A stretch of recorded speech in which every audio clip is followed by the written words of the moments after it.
Орден искусств и литературы, созданный в 1957 году во Франции, отмечает людей по всему миру, внесших особый вклад в развитие искусства и культуры. Награда очень редкая. Кыргызскому киноведу и кинокритику Гульбаре Тулумушевой присудили знак офицера ордена.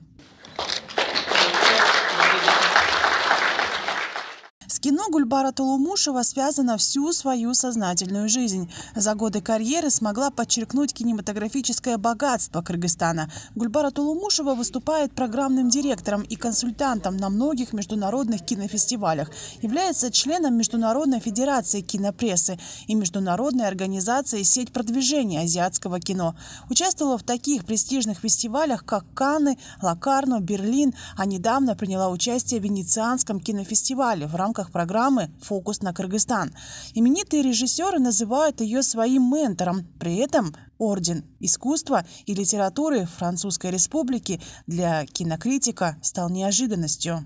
Когда мне сообщили, я была в шоке. Я была потрясена, потому что, я считала, свою работу скромную, да, это работа за кадром, работа не для всех глаз, да, потому что мы за кадром много что делаем.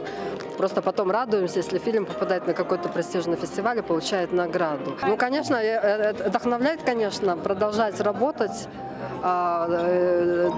добиваться, чтобы наши фильмы были показаны на престижнейших фестивалях, да, это всегда, потому что много работы проводится за кадром, может быть, не попадают наши фильмы на те фестивали, которые мы бы хотели, чтобы они попали, но мы продолжаем эту работу.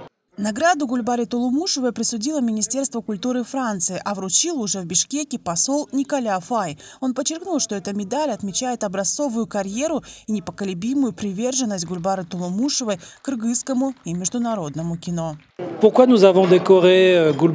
Почему мы наградили Гульбару Тулумушеву?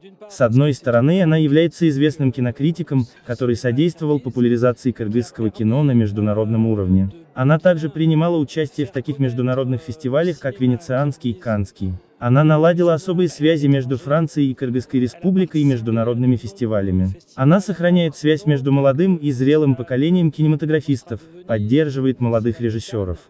Полученная награда, отмечают деятели культуры Кыргызстана, будет способствовать продвижению центральноазиатского кино, в том числе и кыргызского, и его интеграции в глобальные культурные обмены. Екатерина Такамбаева, Бибек Джумабаев, ТВ-15.